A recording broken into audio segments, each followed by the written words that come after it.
दोस्तों, आज अयोध्या नगरी जन जन के मुख पर है। आखिर भगवान श्री राम का भव्य मंदिर जो बना है, अयोध्या में सोने चांदी की बारिश हो रही है। भगवान श्री राम ने अयोध्या में रहते हुए ही राम राज्य की स्थापना की थी। मगर क्या आप जानते हैं कि राम जी के सरयू नदी में जल समाधि लेने के बाद अयोध्या का राजा कौन बना था? अयोध्या नगरी कितनी पुरानी है?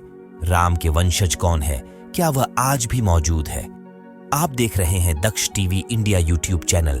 आज का वीडियो बड़ा ही ज्ञानवर्धक है।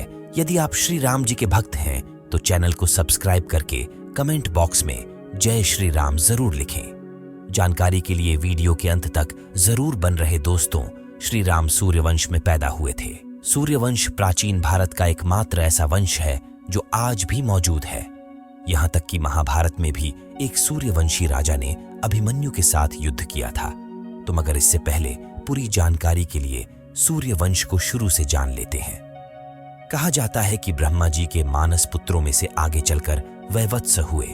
इन्हीं से ही सूर्यवंश का आरंभ माना जाता है। उनके पुत्र का नाम वैवत्स मनु था। इन्होंने ही आगे चलकर सरयू किनारे अयोध्या की स्थापना की थी। कहा जाता है कि वैवत्स मनु के 10 पुत्र थे। इनमें से सबसे बड़े पुत्र इक्ष्वाकु हुए। आगे चलकर उनके ही वंशजों ने अयोध्या पर राज किया। दरअसल राजा इक्ष्वाकु बड़े ही तेजस्वी और महान राजा थे। उनके समय में सूर्यवंश की ख्याति बहुत ज्यादा बढ़ गई। इन्हीं में से आगे चलकर राजा हरिश्चंद्र, दिलीप और भागीरथ जैसे महान प्रतापी राजाओं का जन्म हुआ। कहा जाता है कि राजा भगीरथ ने ही पवित्र गंगा को धरती पर उतारा था। राजा भगीरथ के पुत्र कुकुत्स हुए का कुकुत्स के पुत्र का नाम रघु था। राजा रघु भी अपने पूर्वजों के समान सूर्यवंश को चमकाने का काम करते हैं। वह एक विख्यात राजा हुए, इसीलिए तो इनके बाद सूर्यवंश को रघुकुल के नाम से पुकारा जाने लगा। इसी रघुकुल में आगे चलकर राजा अज हुए। अज के पुत्र का नाम दशरथ था। राजा दशरथ के बारे में तो हम लोगों ने सुना ही है। इनकी 3 रानियां थीं। इन तीनों में से रानी कौशल्या के श्री राम जन्मे। इस प्रकार ब्रह्मा जी की 67वीं पीढ़ी में श्री राम जी का जन्म हुआ था। जैसा कि आप जानते हैं, राजा दशरथ के 4 पुत्र हुए थे। श्री राम, लक्ष्मण, भरत और शत्रुघ्न। राजा दशरथ के बाद अयोध्या की राजगद्दी श्री राम को मिली। श्री राम के पुत्र लव और कुश हुए थे। श्री राम जी की समाधि लेने के बाद उनके पुत्र लव अयोध्या की राजगद्दी पर बैठते हैं। दोस्तों, लव को अयोध्या के साथ साथ पूरे कौशल जनपद का राजा बना दिया गया। उन्होंने अपने लिए एक नई राजधानी बनाई, जिससे आज हम लाहौर के नाम से जानते हैं। कि आप लाहौर बंटवारे के बाद पाकिस्तान में चला गया, मगर लाहौर के किले में आज भी लव की प्रतिमा बनी हुई है। लव का पाकिस्तान के इतिहास में आज भी जिक्र है। और राम जी के दूसरे बेटे कुश को कुशावती का राजा बना दिया गया। वही भरत के बेटे तक्ष को तक्षशिला का राजा बनाया गया। और भरत के दूसरे बेटे पुष्कल को आज के पेशावर के राजा बनाया गया।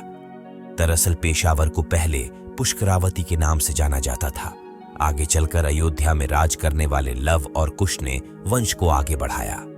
समय बीतने के साथ इस वंश में कई राजाओं का जन्म हुआ। दोस्तों, वक्त बीतता गया और युग बदलते गए। समय के साथ साथ राम का वंशज आगे बढ़ता रहा। कई बदलाव आते गए। महाभारत से लेकर कलयुग से होता हुआ अब तक श्री राम जी का वंशज मौजूद है। दरअसल समय के साथ साथ इस वंश के अनेकों राजाओं ने धरती पर शासन किया था। पीढ़ियां आती गई और समय बदलता गया। आगे चलकर यह वंश अनेक शाखाओं में बंट गया। आज के कछुआ, सिसोदिया वंश, बल्कि इनके अलावा अनेकों जातियां आज श्री राम के वंशज होने का दावा कर रही है। यहां तक कि भारत के बाहर भी राम के वंशज मौजूद है।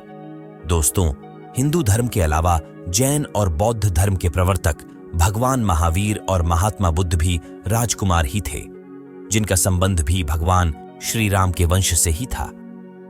आज राम जन्मभूमि अयोध्या राम धुन से गूंज रही है। दुनिया के कोने कोने से राम भक्त तरह तरह के उपहार के साथ अयोध्या पहुंच रहे हैं, क्योंकि उनका राम मंदिर का सपना पूरा हो गया है। तो दोस्तों, कैसी लगी है आज की प्रभु श्री राम जी के वंशज की कहानी? कमेंट बॉक्स में अवश्य बताइएगा। चैनल को सब्सक्राइब करके वीडियो को लाइक करना ना भूलें। साथ ही कमेंट बॉक्स में मैं जय श्री राम जरूर लिखें। मिलते हैं फिर और नई वीडियो के साथ। धन्यवाद।